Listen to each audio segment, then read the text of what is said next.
Hello दोस्तों, स्वागत है आपका अपने यूट्यूब चैनल किरण लर्नर्स अकेडमी में। इस वीडियो में हम करेंगे यूपी पुलिस कांस्टेबल के। ये क्वेश्चन पेपर पूछा गया था यूपी पुलिस कांस्टेबल के, हम कर रहे हैं previous year question.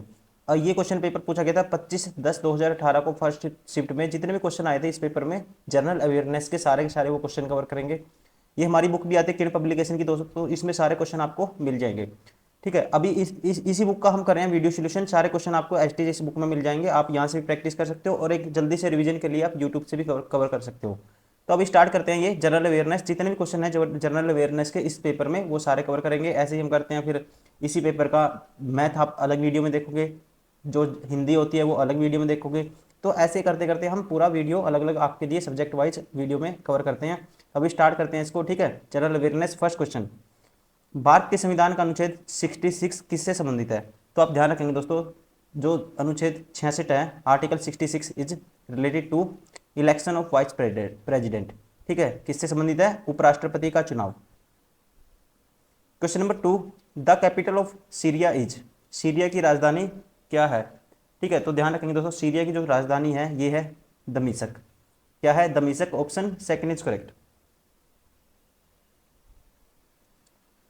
Question number 3, Myanmar की मुद्रा निम्नलिखित में से कौन सी है?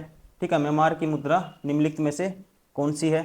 तो ये है दोस्तों, ध्यान रखेंगे आप, क्यात। क्यात क्या है? म्यांमार की मुद्रा।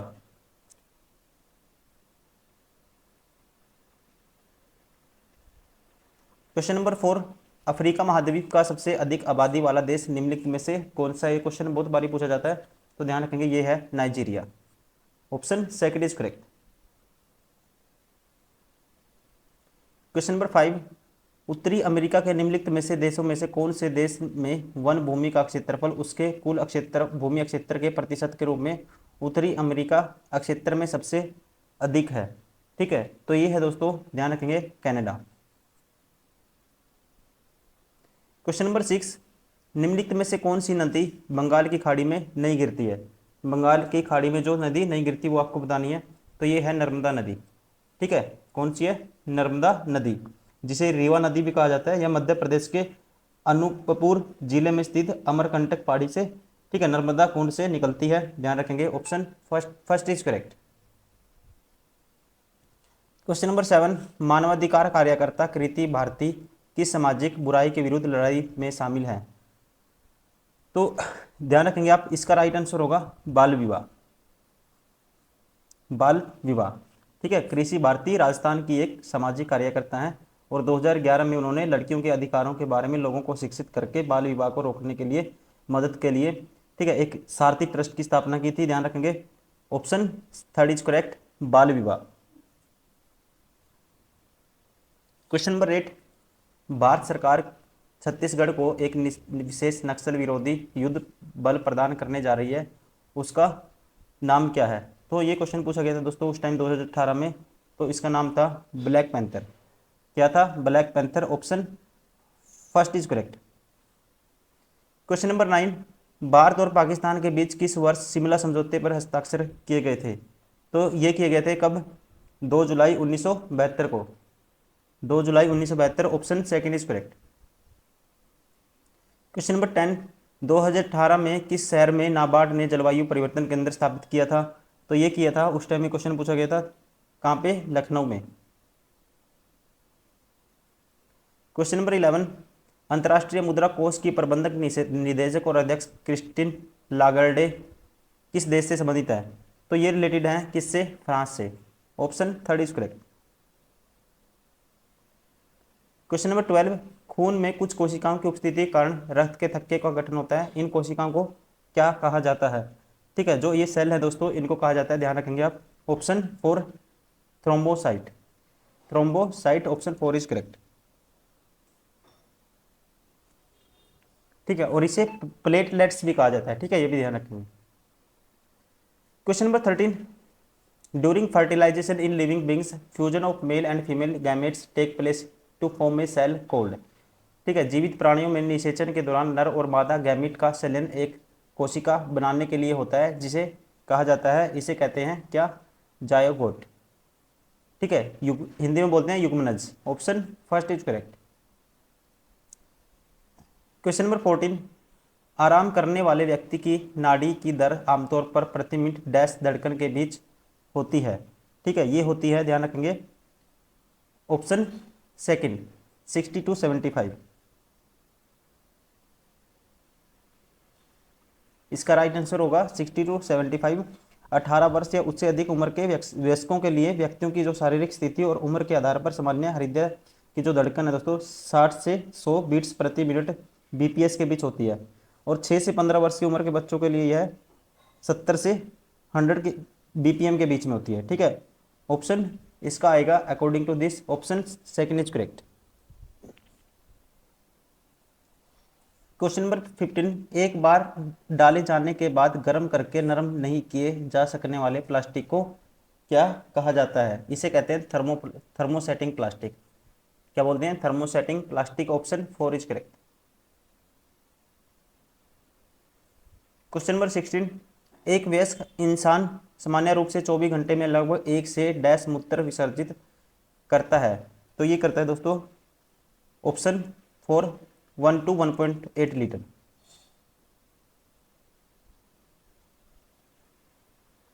क्वेश्चन नंबर 17, 11 दिसंबर 2014 को संयुक्त राष्ट्र ने संकल्प 69/131 द्वारा योग के अंतर्राष्ट्रीय दिवस के रूप में डैश को घोषित किया था, तो ये किया था 21 जून को।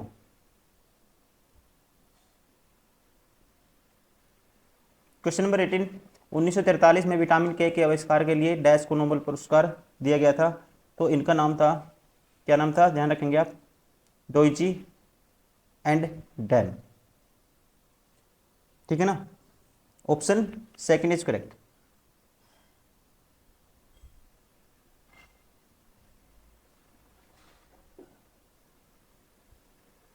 Question number 19, inside I B and रो the rolling stone that gathers moss किताब के लेखक कौन है? ठीक है, इसका इनसाइड आई बी एंड रो the rolling stone that gathered moss, इसके किताब के जो रचयिता है, लेखक है, राइटर है, ये है के Sankaran Nair. K Sankaran Nair, option third is correct.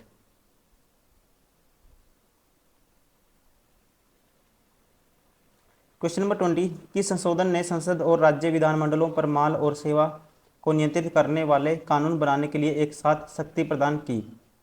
ठीक है, ये था कौन सा? 122वां संशोधन विधेयक 2014। क्वेश्चन नंबर 21, एक अधिकृत कंप्यूटर प्रोग्राम एक अधिकृत कार्यक्रम की तरह व्यवहार करता है जिसे वह वास्तव में क्या कर रहा है उसे छुपाता है, इसे संभव कहते हैं। ठीक है, तो क्वेश्चन नंबर इंग्लिश में पढ़ देता हूँ। An unauthorized computer program behaving like a unauthorized program there by concealing what it is actually doing is probably. ठीक है, तो ये है क्या? Trojan horse. Option first is correct. Question number 22, Jakarta एशियाई खेल 2018 में शूटिंग में स्वर्ण पदक जीतने वाले 16 वर्षीय सौरभ चौधरी उत्तर प्रदेश के डैश से संबंधित है, तो ये आते हैं उत्तर प्रदेश के मेरठ से। ठीक है, उत्तर प्रदेश के, ध्यान रखेंगे, मेरठ जिले में कालीना नामक गांव से। क्वेश्चन नंबर 23, निम्नलिखित में से कौन सी नदी यमुना नदी की सहायक नदी नहीं है? यमुना की सहायक नदी नहीं है। केन है, बेतवा है, चंबल है दोस्तों, कल्याणी नहीं है।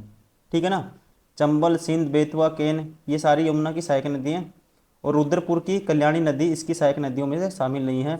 ये उत्तर प्रदेश के फतेहपुर तहसील में इसी नाम की एक और नदी निकलती है और जिले में घूमते हुए द्वारकापुर गांव के पास गोमती में गिर जाती है।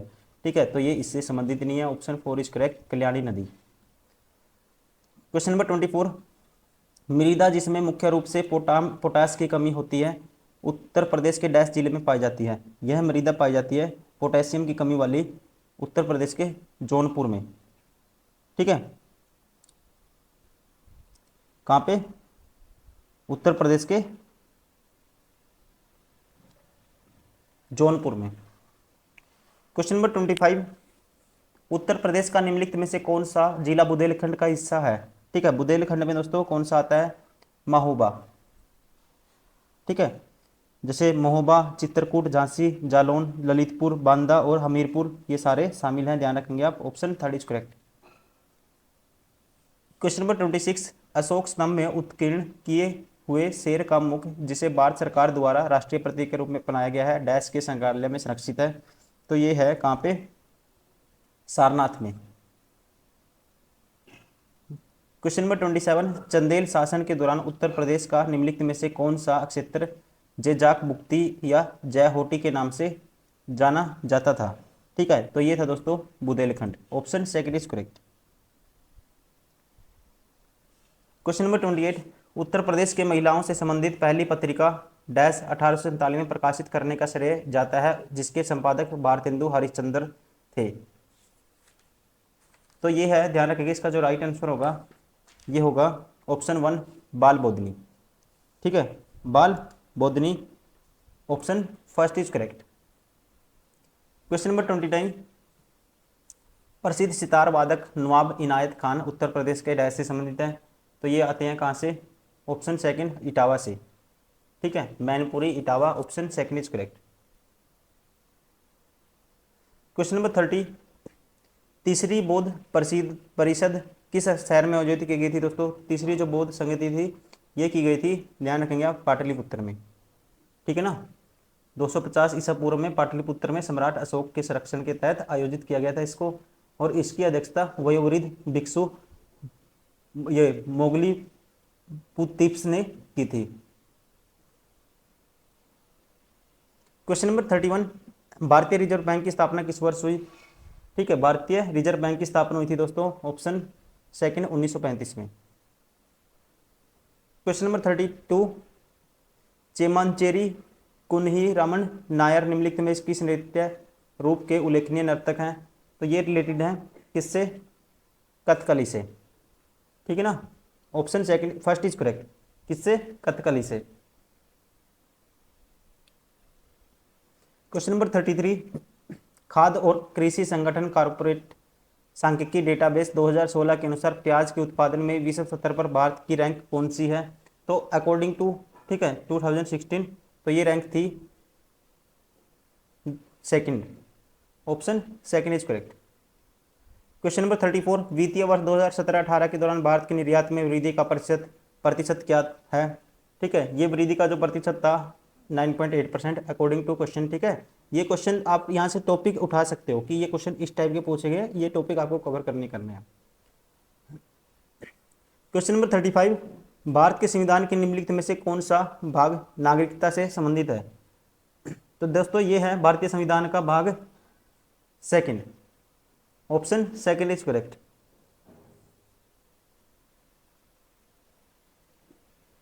क्वेश्चन नंबर 36, भारतीय संविधान के अनुच्छेद 24 के तहत डैश वर्ष से कम आयु के बच्चे किसी कारखाने काम करने के लिए नियोजित नहीं किया जा सकता? ठीक है, तो ये है अकॉर्डिंग टू कितने अनुच्छेद 24 के तहत? 14। ठीक है दोस्तों, 14 वर्ष, option first is correct.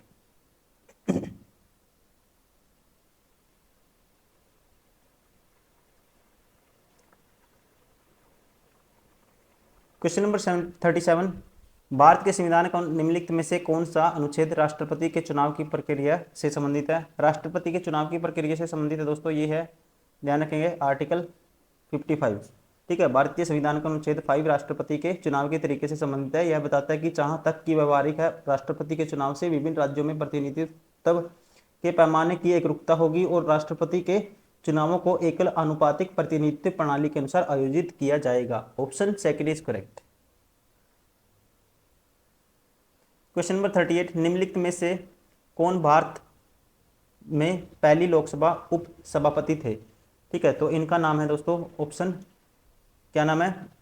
M means Madabhushi Ananthasayanam Ayyangar, option third is correct. ठीक है, तो ये हो गए दोस्तों सारे के सारे वो क्वेश्चन जनरल अवेयरनेस के जो यूपी पुलिस कांस्टेबल के एग्जाम में पूछे गए थे, और ये पेपर हुआ था 25/10/2018 को फर्स्ट शिफ्ट में। ठीक है, ऐसे ही फिर नेक्स्ट वीडियो में हम करेंगे इसकी जो भी नेक्स्ट सब्जेक्ट है, जैसे हिंदी, फिर मैथ्स, ऐसे general mental aptitude, general reasoning ability, वो सारे सब वीडियो वाइज कवर करते हैं। आप इस वीडियो में ये, फिर नेक्स्ट वीडियो में फिर ये नेक्स्ट टॉपिक करेंगे, आप नेक्स्ट सब्जेक्ट करेंगे, सॉरी, और आप इससे पहले बहुत सारी वीडियो डाल चुके हैं, आप वो भी देखिए। Thank you, bye bye.